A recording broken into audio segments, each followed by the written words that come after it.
For those with good taste.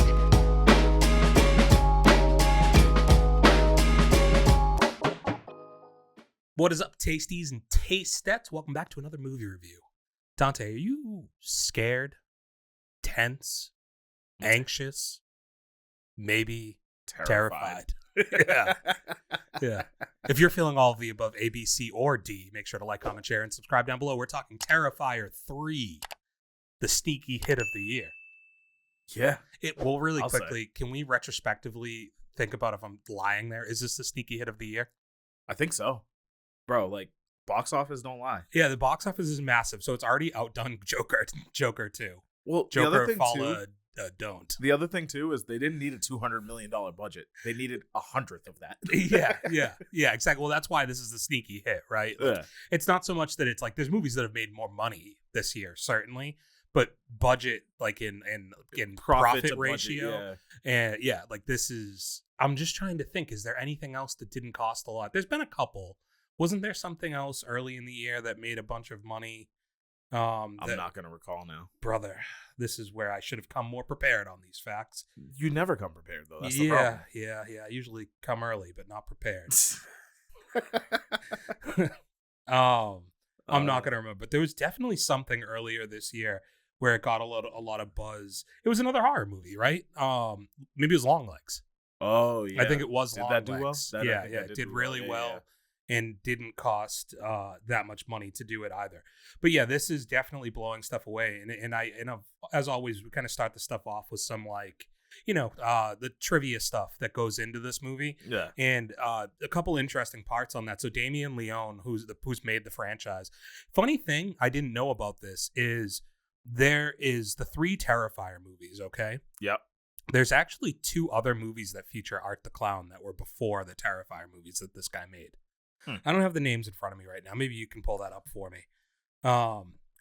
It's played by the same guy and everything.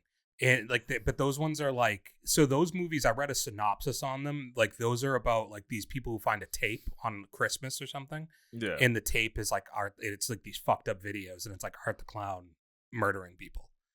So Damien Leone had, after Terrifier 2's like success, because this is a franchise that overall has been made on a relatively cheap budget.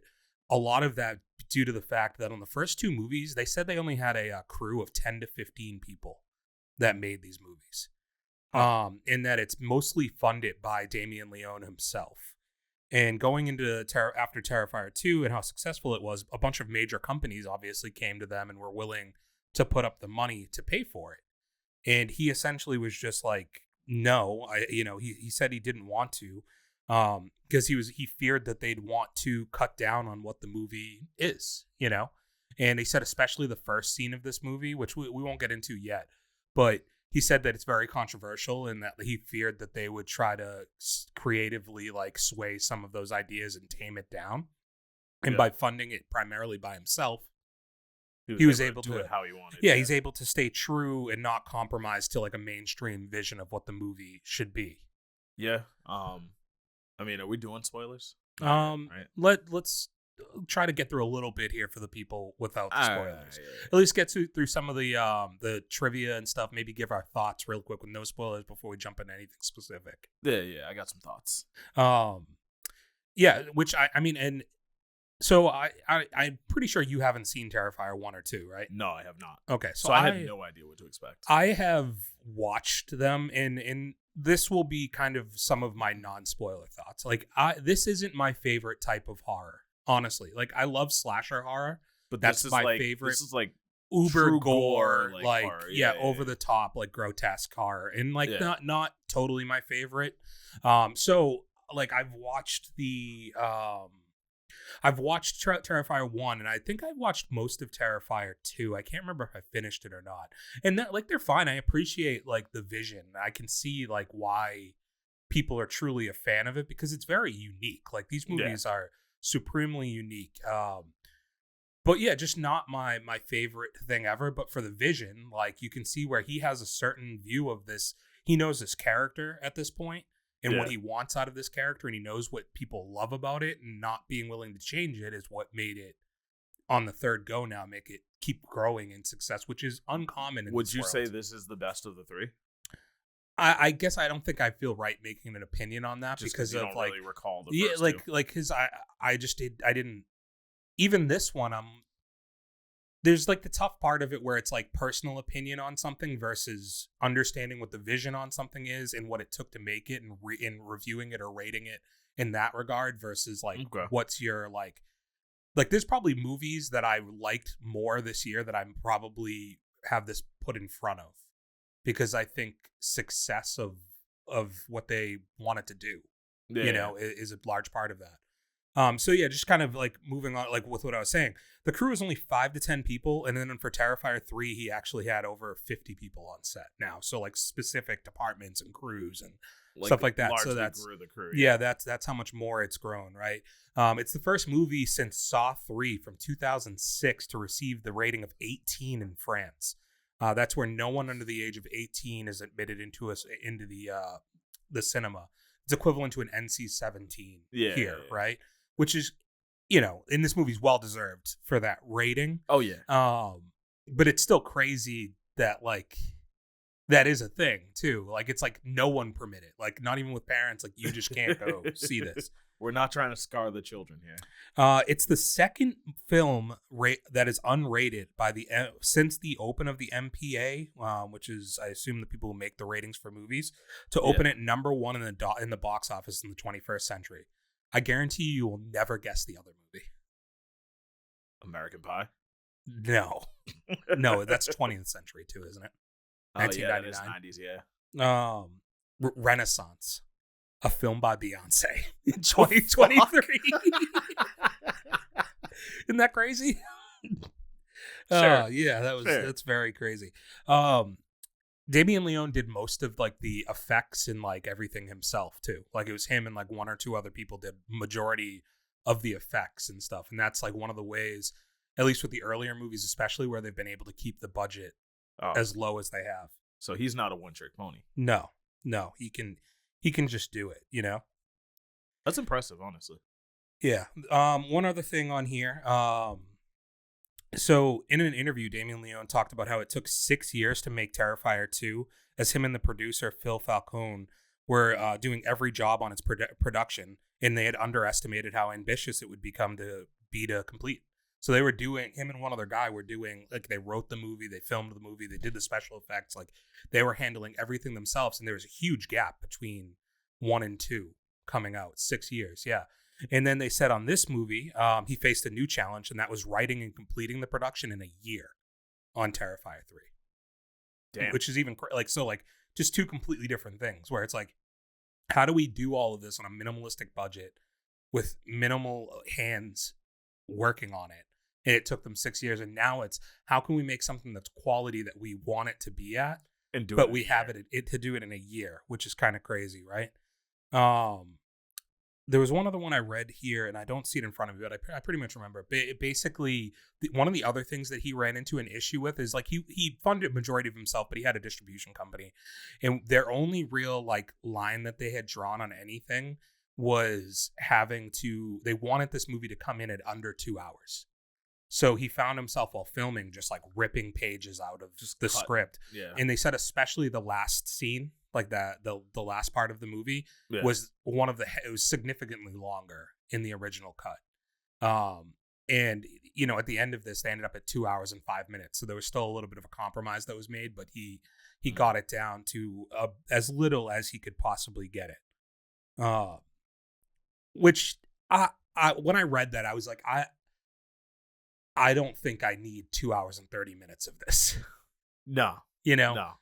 There definitely, it did seem like there was a big cut, and we'll talk about it when we get to spoilers, but there's definitely a part that I think was missing that I would have liked to have been in this movie to make it feel more complete, because I can see where that last third of the movie feels much more rushed than the first half or first 2/3.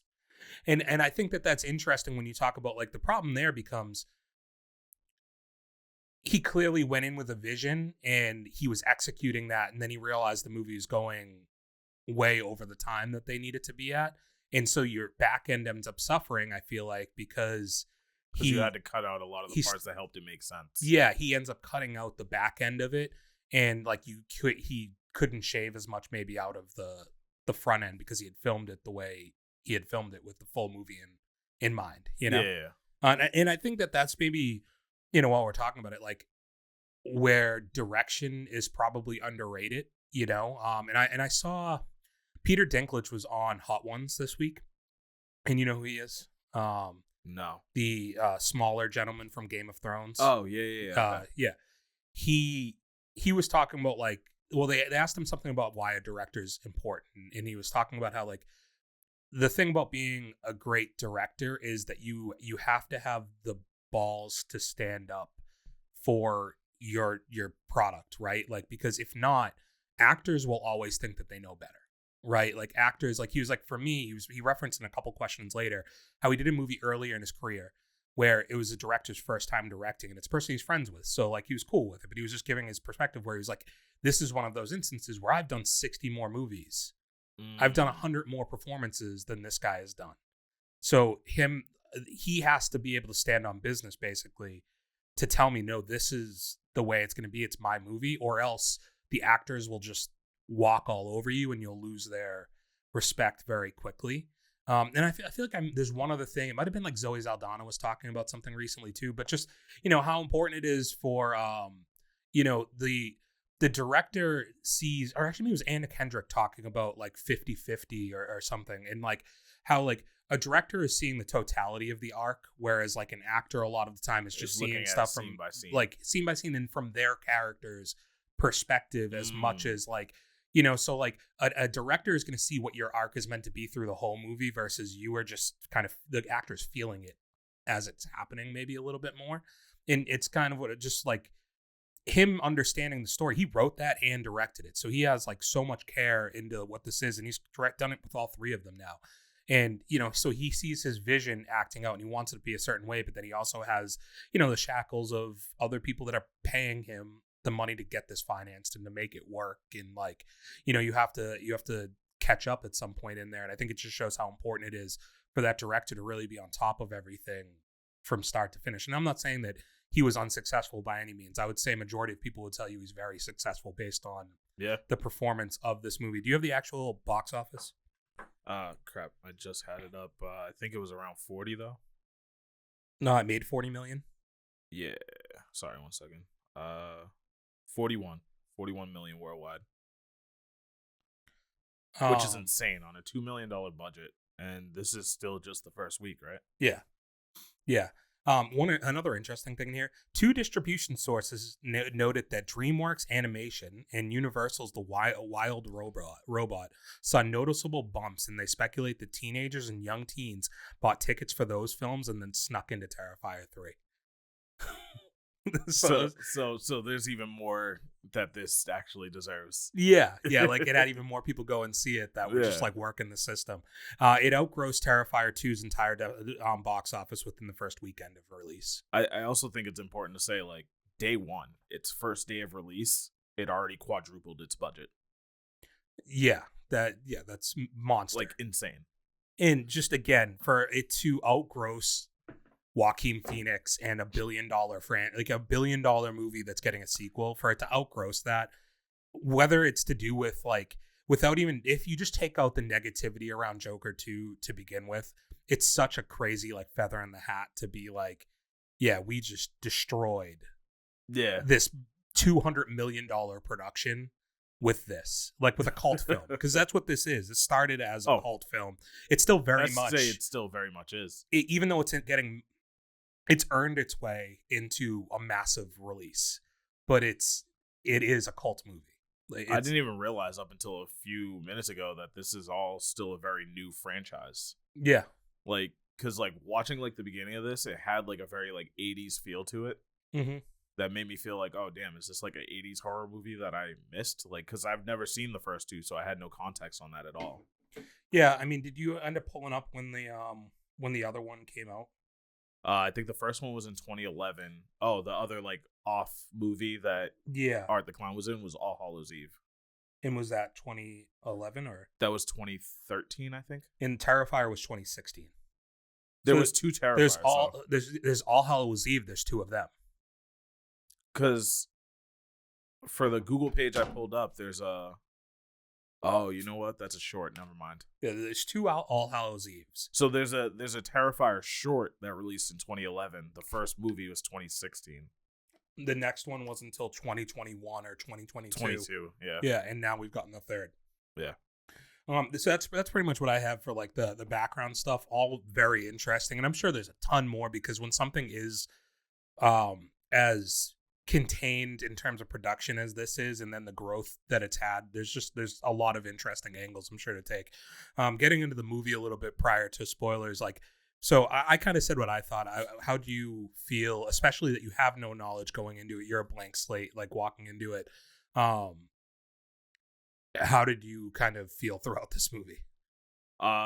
So initial thoughts, I had no idea what I was gonna feel. Right? Like, yeah. Did you even know what you were walking into at all? I had an idea. Like, I've seen like memes and stuff, so I had an idea of like who Art the Clown was and whatever.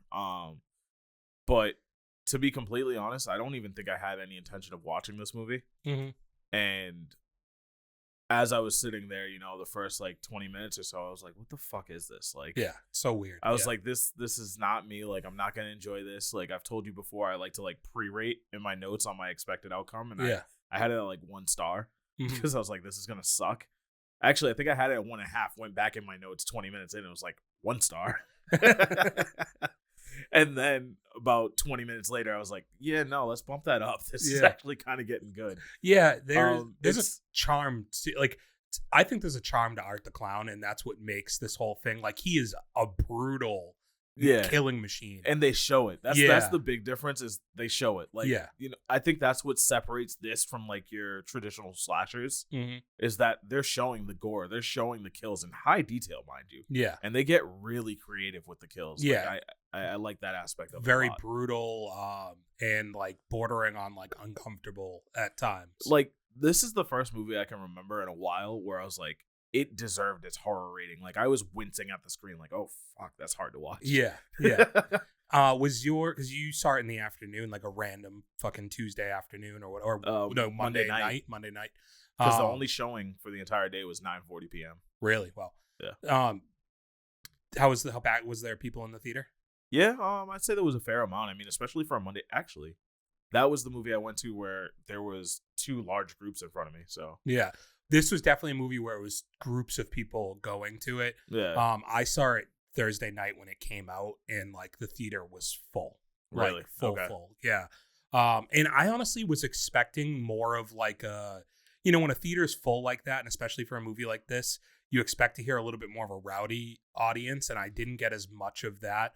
The only thing that annoyed me when I was watching it, honestly, is I wouldn't have minded if it was the whole theater like laughing or like clapping, or but when you get the one-offs, I could just hear this group of people in the middle of the theater like talking loud enough to each other while stuff was happening that like I'm in the back row and they're in the middle of the theater and I can hear them talking. Yeah. And I was just like, dude, if I was in the row behind them, I would fucking hate So myself. Like, that's what I was nervous about, and that's why I immediately remembered I was behind 2 large groups, is because like, we always sit. I went to Braintree. Yeah. We always sit all the way in the back, and like the 2 rows in front of me were like 2 separate groups of like 5 and 6, right? Mm-hmm. And before the movie, they were very like loud, like just having full out conversations, chuckling, all this and that. And I was like, this is gonna suck when the movie comes on, because they didn't seem like the type that would like quiet down for the movie. Yeah.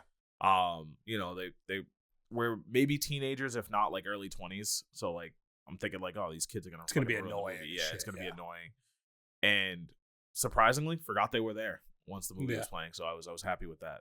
I'm pretty sure there was like a group of 5 in front of me, and it was 2 couples and like a fifth wheel, a spare tire.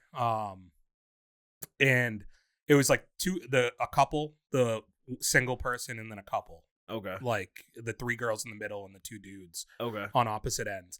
And I'm pretty sure like they were, at least the dudes were just drunk as shit or high when they walked in, because like one of the guys was already like, when he walked by me, I could just see he was a little The wavy. row in front of me, they were 100% high because they had the whole theater reeking. Really? Yeah. Like I lean more towards drunk just because he was a little wobbly, like wavy when he was walking in, right? Yeah. And the 2 dudes, At least the dude who I could see directly in front of me was like laying down in his seat, just asleep. I was like, how are you sleeping through this shit, dude? This is crazy. The 3 girls in the middle, locked in. They were cool. The dudes, knocked.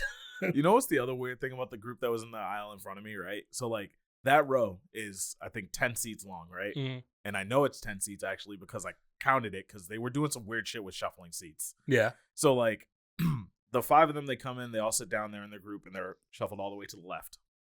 And then the 2 on the end decide they want to meander over to the middle. And I was like, okay, cool. They just want a more central position. That makes sense. But then they just kept doing like this whole thing of musical chairs, and somehow by the end of it, they ended up all the way on the right. And I was like, "That's sick." Actually, I kind of like that. Yeah. I was like, "What happened here? Why did all this take place?" It's like they were just playing a game. It was like one of those mind games you play on your phone, where it's like, "How can we keep like you have to have this many seats with this many people in a row together all at once, but get all the way to the other end?" But like they didn't get up as a group and move either. It was like 1 or 2 would move, and then like you'd wait like 30 seconds, 40 seconds, and another one would move. Well, I was like, "What the fuck?" I guess that's better than them like trying to talk to each other across like the group of 5, because that's one thing I'll say. When those 2 dudes are awake, one guy had nachos and the other guy on the other end wanted nachos. and he definitely was like, yo, he's like trying to get to like reach across to get the nachos. Across 5 people in a movie theater is crazy. Yeah, just get your own nachos, dude. Fucking broke ass man, get your own goddamn nachos. And honestly, the nachos at AMC are not good anymore. No, they're you remember Lunchables? Basically that. Yeah. They are. That is what they are. Yeah. I feel like they're just a larger version of those, right? Anywho, back to the Terrifier. So yeah, you came out positive on this. Yes. Cool. Yes. Cool. I definitely did too. I think I have it rated higher than I think. Like I said, I think that there's movies I maybe enjoy more. Honestly, talking about it now, I don't think I have it rated high enough. Yeah. Well, those things are fluid anyways. We move them around all the time. You see as many movies, but yeah, definitely thumbs up, recommend. I think even what you're saying to where like, and even what I'm saying, like this isn't, I'm a horror guy. I love horror movies. This is past the line of horror that is generally my... Where I think it wrote back to like my style of horror though is I like my horror to have comedy in it. Yeah. And this definitely... Yeah. Did I say it weird? Yeah, it's fine. Okay. Yeah, I like my horror to have comedy on it. Did I say it like that? Whatever. Making fun of my speech impediment. But yes, I like to laugh in my horror. Yeah. I like some jokes. This gave me a good amount of that. Like, well, art is very funny. I like, what I like a lot about the character too is like, he doesn't say anything. No, it's all like very vivid face acting, and it's really fucking good. Yeah, it's all physical acting, and it's fantastic. Like, in like most good, like I guess like Freddy Krueger and like Ghostface talk a lot in their movies, but like Michael Myers and Jason Voorhees like don't say a word the whole time. They're just like silently going around killing you. But they're funny in the way they do their kills, right? Because they don't do much with their face. Yeah, they're just like they're fucking robots basically in the way they move. No, he is not a robot at all. Dude. No, like, he's funny when he does his kills in the time in between. Yes. Like it's fucking hilarious. Yeah, all of it's very good. So yeah, definitely recommend. 3, 2, 1. Spoiler. Let's talk spoilers. So let's talk the beginning of the movie, because like you going in not knowing whatever like at all what you're watching. I at least knew from seeing the other stuff that there is some scenes in the other movie. Like there's one in like a video store that I remember, like maybe it's a Halloween store or something like that, that is like Art doing a bunch of like weird shit like he does. This one though, like, is just him creeping around the house as Santa Claus is so crazy. And not knowing I couldn't figure out throughout the entirety of the movie why that first scene was in the movie, other than to set the tone for the movie. I think that's all it's really there for, because then I think as you're watching it, it's like, is this I think that happens after the rest of the movie, because you see how he gets the Santa costume. Yeah. So I feel like all of the stuff that you see through the movie then leads back to where the beginning of the movie is. Like maybe that's where he disappears too. Yeah. Like that's kind of like, because otherwise he doesn't have the Santa costume or anything, and he's been asleep this whole time. True. So that's kind of how I took it. But yeah, I think it is just there to set the tone, and it does. It's because like every time they showed like a house, I was looking, I was like, no, that's not the same house. So why? Like the whole time I was trying to figure out why I had to watch that. But if you were going to give a synopsis for, like, if you were going to tell somebody in 10 minutes what this movie is, that first scene, it sets the tone for the whole thing. As a person who's never seen it before, it has him doing the physical comedy, but it also has him murdering like an 11-year-old kid. I also don't know if the little girl survived. I'm pretty sure she's dead, or it's a new girlfriend.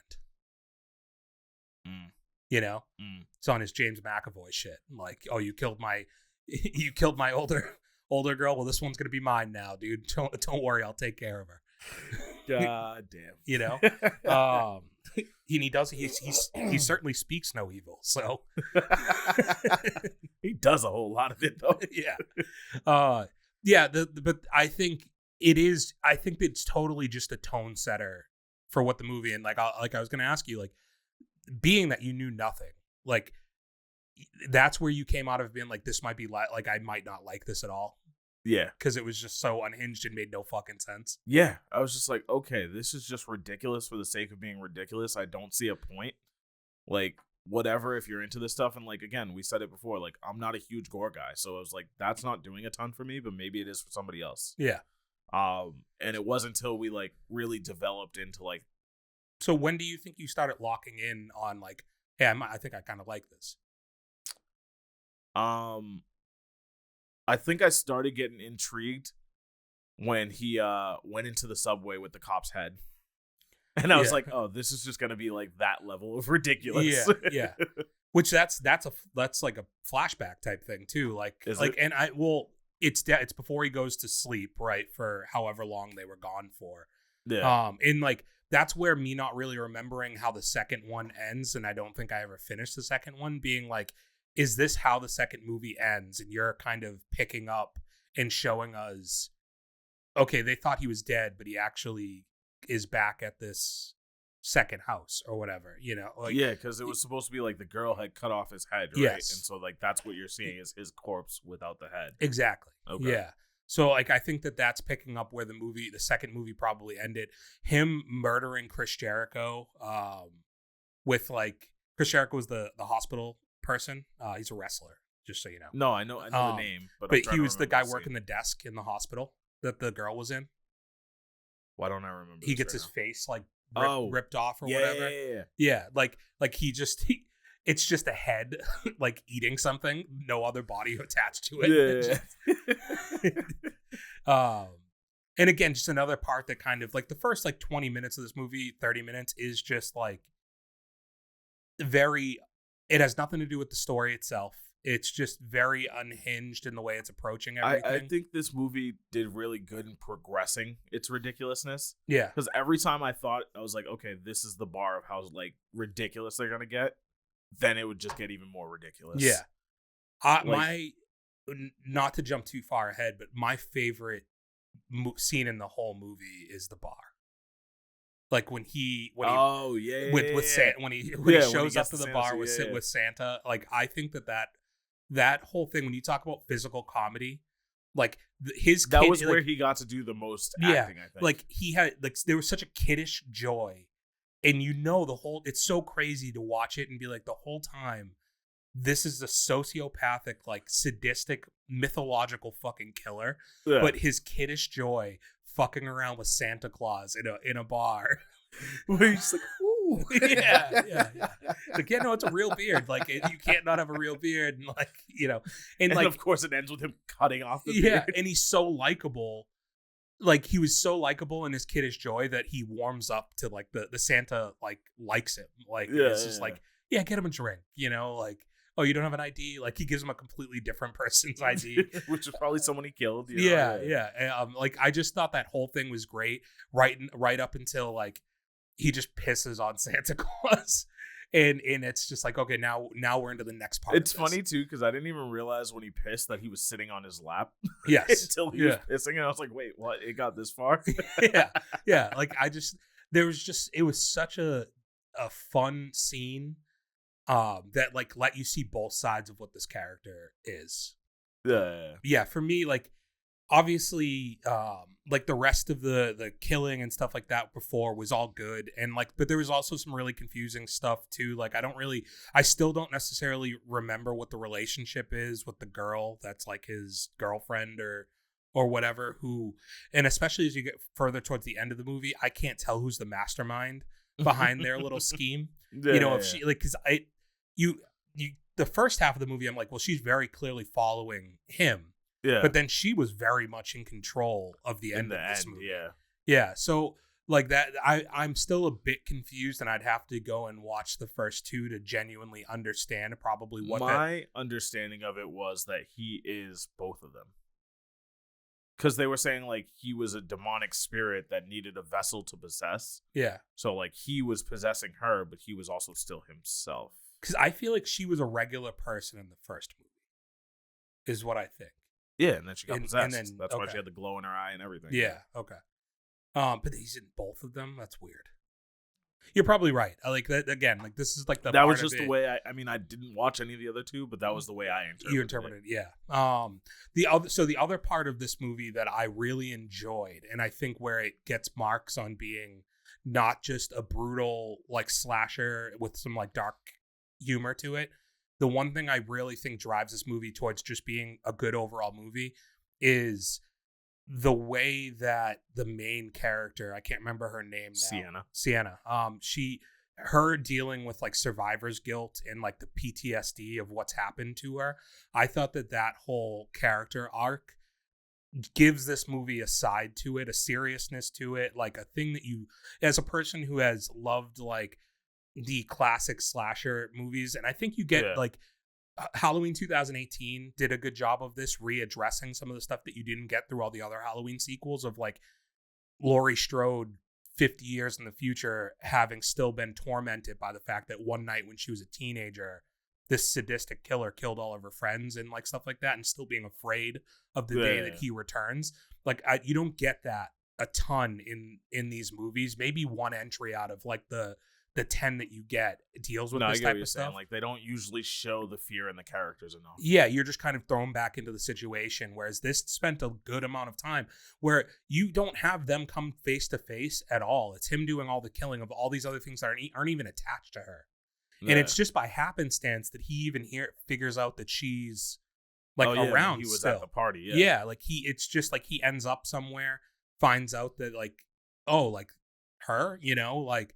And the movie's really about her dealing with the fact that she doesn't even know she's just dealing with PTSD, and he is actually still around doing all of these things. You know, one of the things that got me too was like, by the end of it, I was like, oh, they're all just telling her she's crazy, she's saying the things, she's imagining it, like he's not around. Then all this shit happens, and I'm like, damn, now they're all dead, and they can't see that she was right. Yeah. She was, and like. The mall scene actually is another standout. Like when he everything with this man being Santa is probably just a standout. Because again, just kidful glee is like, I'll just go and give out presents to all these little kids, but like actually these presents are just murderous. There was also a standout with his accomplice Vicky. Yeah, which one? When the construction guys like wake him up, and she's just standing there masturbating with the shard of broken mirror.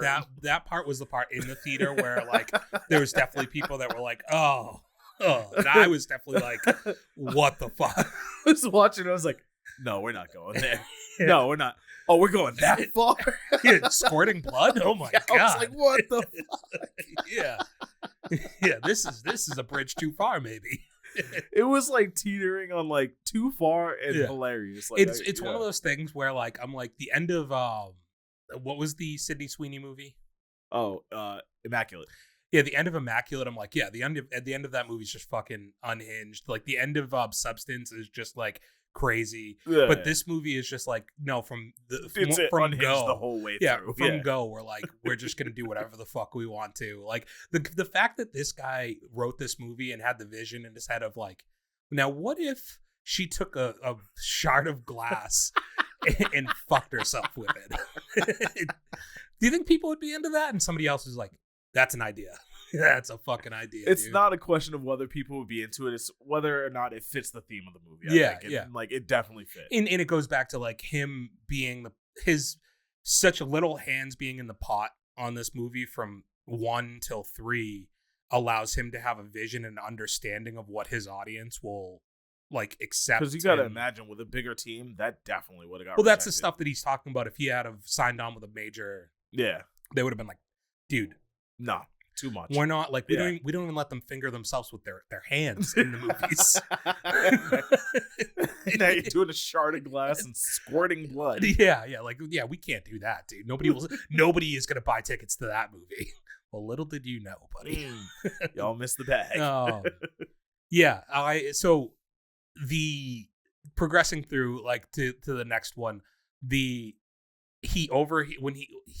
she is like, I want to like look in the girl who's doing the podcast. Who is like the most insufferable, like what generation is this? Z? Gen Z. Yeah. Yeah, like TikTok, couldn't wait for her to be, gone.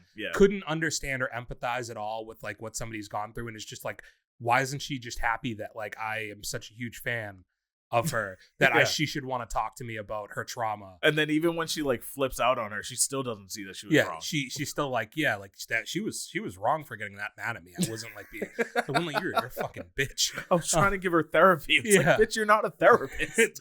But yeah, like her saying like, I just want to be that close to him and like look into his eyes and like see what he sees. Did you see the callback on that? Yeah, and it's like perfect that like he hears that and is just like that. We can make that happen. And you get this like you get the like sex scene in the shower that is, in terms of what this movie is, like the most tame thing in the entire movie is a sex scene in the shower. Oh, the actual scene. Yeah. The kill. The kill is fucking crazy. But like you know what I'm saying though, in terms of like in other movies that's what gets them like the heavy PG-13 or like R rating is like the fucking in the shower, and it's like, no, the fucking in the shower is like G rated for this movie. That's just normal sex. That's steamy sex in a shower. Yeah, no, it's very vanilla. Yeah. The fucked up part is him coming in and mutilating the dude. So that's the thing too, right? With this movie, it's like he never just goes for the kill. Like he plays with his food. Yeah. And so like the girl gets it bad.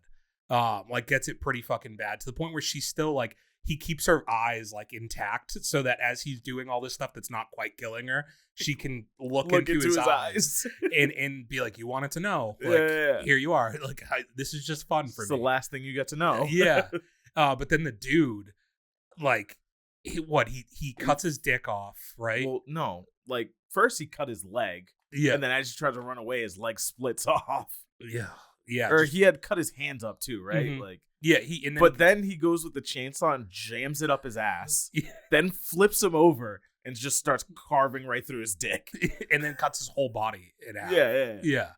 Oh, that one had me cross my legs. Yeah. And that's the second movie this year that has done this to me, because Maxine was like, here we go. Like, this will be the craziest thing you'll see this year is high heels to a nutsack. And then this movie's like, hold my beer. Yeah. I got one for you. For real though. Chainsaw to the scrotum. Like right to the fucking taint, dude. We'll make this happen. And they got real graphic with it. He fucks him with it, right? Like it's just the fact that like you see like his scrotum like flopping around from the chainsaw cutting it, and I was like, damn, all right. They really went to all the lengths with the special effects here. So this gets into though the part for me, or leads into the part for me where I see the obvious cuts from the movie. So the fact that the brother dies off camera is a huge miss for me. And as a person who's not even attached it's supposed to be a big deal that he dies, I'm not even attached to the first or second movie like I'm sure a lot of fans of this movie are. And to have a character that lived through the last one, and then you set this whole thing up like he finds out that the brother is staying at this college, so you know that that's where he is going. Yeah. And you set up like, well, he's going to pick up the brother, like the uncle, step uncle, I suppose, right? Yeah. Because is going to pick him up, and you just flash to the next scene of like, I thought at some points there was a dream sequence at the end of this movie. I was waiting for that too, but then I was like, this scene's going on too No, long it's to be a becoming dream. too real for it to be a dream. Like, so yeah, I just like the way she came downstairs and she was taking. them, They gave her like Ambien, right, to go to sleep and helped her. Like, wasn't it that like she was taking a nap? Like, and I feel like they gave her something to help her go to. I don't think they ever said what they gave her, but she was just like, I gave her something strong to help her sleep. Yeah, so like I was like, yeah, they gave her something that fucked her up, and she went. And now she's hallucinating. Yeah, like I thought that's what it was. Because again, it didn't make sense to me to kill the brother off camera. Like there should be a moment. It should either be that Art just shows up there and like you have the moment of them together and you have the heartbreak as a person if you had have watched the first two movies, or I assume the second because I don't think that he was in the brother and sister were in the first one. I think they were only in the second. But either way, like there's an attachment, a sentimental attachment to that character. He's part of the PTSD arc that you've made. You know the attachment that him and the sister have that you've developed through this movie. That's a scene where like for an audience viewer, you should feel so bad. Like there, that should be like the sad moment of the movie, right? Where everything else in this movie is comedy, dark humor, and brutality, right? With some substance in it. And the substance is building to this moment where the brother dies. And I think they just missed a part of taking this movie to another level, because then I think you want to see Art lose even more, right? Like you feel worse for what the family's going through. And I just think you don't get that. And I don't think it's paid off any better by the surprise of like, that's his head in a cage. That's definitely a cut scene because he obviously kills him when the uncle's picking him up. Yes. Kills because like you don't see the uncle's death either. Yeah, exactly. Like he brings both the bodies back to the house, you know, which mind you, how did he know where they lived? I assume the uncle had an ID on him. Okay, yeah, and he just map quested it. Pulled out his iPhone. Used Waze. Oh nope, there's a traffic jam on this route. So yeah. I just think that, cutting, like that's what was cut, right? To make time to keep it close to 2 hours. And I think that there's probably just a kill in there, a scene in the earlier part of the movie that was a murder that you could have shaved off, even if it was cutting off the beginning of the movie that we talked about. Yeah, like the flashback scene. Well, I think you just start with the flashback scene. Like I think that instead of starting with the house on Christmas or Eve or whatever, and you just cut that whole beginning out, and you start the movie for any fan who finished the second one with the flashback scene of the cop going. Yeah, you now you know how you got to this point, and that's your 15 minutes that you can keep that other scene in. If that's the way it played out, I think that I would have appreciated that more. I think it would have just added another level of impact to that whole end of the movie. Because then when you get into the end of the movie, I appreciate it, like the brutality of the end of the movie. I think they got you to a point where like you want to see her overcome both of them, right? Like, and the whole point of a great slasher horror movie is the killer being a force of nature, but also the scream queen, your final girl, the final girl, like overcoming it, right? Like that is like, you've built to this, you got there. And I think you get even more comeuppance with her if you understand as an audience viewer what happened to the brother, you know, and you already have some of it coming. And I don't think you got that payoff so much. And I don't know if you had gotten, how do you feel about the relationship between her and her like niece? Would it be little cousin? Yeah, cousin. Okay. How'd you feel about that relationship throughout the movie? I thought it made sense to me, right? Yeah. Like she's just someone that she grew up idolizing. She doesn't understand the horrific event she went through and why she was away for so long in psychiatric help. Mm-hmm. She just missed her. So of course when she's back, she's like overexcited, like, oh my god, it's you, Sienna, like blah blah blah. We did all this for you. Look how we set up your room. And like I think it all made sense, and I think it worked really well. I did find myself being like, this little shit's gonna go into that box with the sword. Oh, I knew she was gonna, but I love the way it played out. Yeah. I think it's funny. Because this movie does a lot for like setting up foreshadowing to let you know what's gonna happen when it's gonna happen. I think it's funny that like a mythological sword is it's like Harry Potter slaying the basilisk in Chamber of Secrets. It's just like like the sorting hat arrives when he needs it to. It just pulls out a fucking sword to kill the snake.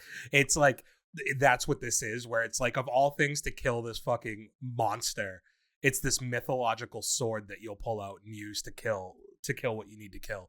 Like that's really like an interesting, funny thing to use as like a kill weapon. The murder of the mom in front of her daughter is crazy.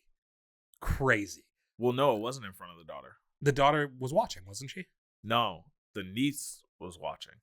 Like Sienna was watching. I thought the daughter was in the room at the same time. No, remember that was Jonathan's head he put on the table and was like, this is your daughter. And that's what she was crying as they were killing her. Got it. And then after they killed her, they bring her in and she like, hey, sees she's her actually mom. still alive. Yeah. She sees her mom with a light tube shoved down her throat. Yeah. And a rat that had gone into her and got cut out. Mm-hmm. Just a brutal fucking way to do that. Yeah. I thought that like the whole final girl fight was great. Like, her fighting through Vicky and through a sword fight Art. With a chainsaw. That's just fucking hilarious. Yeah, through Vicky and Art. And like she was fucked up to the point where you're like, you probably would be a lot more like taken out than you are. Well, remember, he smashed her hand. Well, that's the part that made it a little like, I understand like suspending my disbelief. But also I actually liked the point at the end where they showed like her hands healing, and it was like, okay, it's a magical sword, whatever, fine, it explains it, I'll take it. But then at the same time, isn't her hands part of the reason she couldn't hold her cousin from falling into the? I think her hands were already healed by then once she grabbed the sword. Were they? Because I felt like that was part of the reason why she couldn't like pull her back up as much. Because she was holding a fucking blade. That's a problem too. Yeah, that's a problem too. You're right. You can't squeeze that tight. You'll just lose your fingers. I want to point out for some of this that I saw this week and a half ago. Dante saw it yesterday. So I just want to point out some of that. I do really like the idea of where they're going. And I was trying to remember if this is like an Evil Dead thing or what. But like the idea to me that like the fourth movie I think is going to be the final movie. And that it's going to be like she has to go to hell to save her. Yeah, because I assume that's where Gabby fell. Yeah, is like now she has to battle into the underworld to go bring back. But I wonder too, because like in addition to Gabby falling down there, the sword also fell down there. Yeah. So like, is she now down there with the sword just running shit? Yeah, like is she battling her way out? Is the movie like, gonna be about like Gabby? She's gonna go down there to save her and find out she's just like some like warrior princess down there fucking shit up, slaying demons. Yeah. Well, because then you also have the weird thing where it's like Art is very much still in the normal world. So like, how is she gonna get to whatever this underworld that she fell into that is now closed? I think is another part of the problem, right? Because Art is still just out there riding the bus. Maybe that's how he got to the house. He's like, yeah, the E goes to Washington Street, and then I'll jump on the C bus. Oh man, I just think everything in this movie worked really well, like for what they were trying to do. Because like even that bus scene, like just like a funny little way to end it with him just like staring at the girl. The girl's like, what the fuck is going on? Well, after she just finished telling the bus driver, like, yeah, I'm not too into this book. It's creeping me out. And then you get this motherfucker who's literally like a demon. And he's like, the bus driver's like, are you good back there? And the guy just like honks the horn. Still just like, he just went through like a fucking brutal fight. And it's just like dripping blood all over the fucking bus. Yep. I think that, again, what puts this is like, I can see what the director wanted. I can see that it executed on everything he desired for it. So regardless if like the gore is a little heavier than I want it to be, I 100% appreciate the effort that was put into it. And like you, and to be fair, the gore was good. Yeah. If you're going to do it, like make it look good. And I think they did that. Yeah. Like over the top and good. Like even the parts of like freezing, like people like freezing the face of Santa and like him being alive while like he's having parts of his body his face is coming off. Yeah, like that stuff was all well done. And like the fact that like another scene that could have probably just been cut out to save time, but like I like that they kept it in there, is like Art doing the science project with the rats of being like, well, how is it gonna work if I freeze this? Like, how's that kill gonna look? Is this gonna be good for me? Like, I like that he's just like kind of playing around with that idea. Well, I like that they had it because then it's not just like, where the fuck did this come from? Yeah. Well, it seems like we liked quite a bit of this, despite going in with, moderate expectations. You more than me, but I would definitely say I wasn't like super sold on it. It's not like my favorite horror genre, like I said. So, where'd you end up having this ranked at? What was your stars? You have it ranked, right? Yeah, I ranked it. So I have it at 2.5 stars, which honestly, after talking about it, I think I'm gonna move it up to 3 stars, but it's currently ranked at 45th. Yeah, I also came in at 2.5 stars, which is interesting. I thought I had gave it 3 stars in all honesty. Really? We're definitely in this weird thing where I'm like, we have so many movies on there that I have to look at the movies around stuff and kind of make some judgment calls. But there's also a lot of these where I don't fully realize how I felt about it until we're here talking about it. Yeah. You know what I mean? Like, you come out of it with like initial reaction and you're like, all right, cool, rank it based off that. But then as we're here talking about it and we go into detail, I'm like, damn, I didn't think about that. Oh shit, I forgot I really like that. And it makes you want to change some things. Well, let me ask you something on the ratings, right? Because like looking at my list, like I have it behind Abigail and Cuckoo and Maxine for that matter. It's ahead of those for me. Yeah, like I'm debating if I want to move it up in front of that. But then like I think Strange Darling's probably a better movie than this.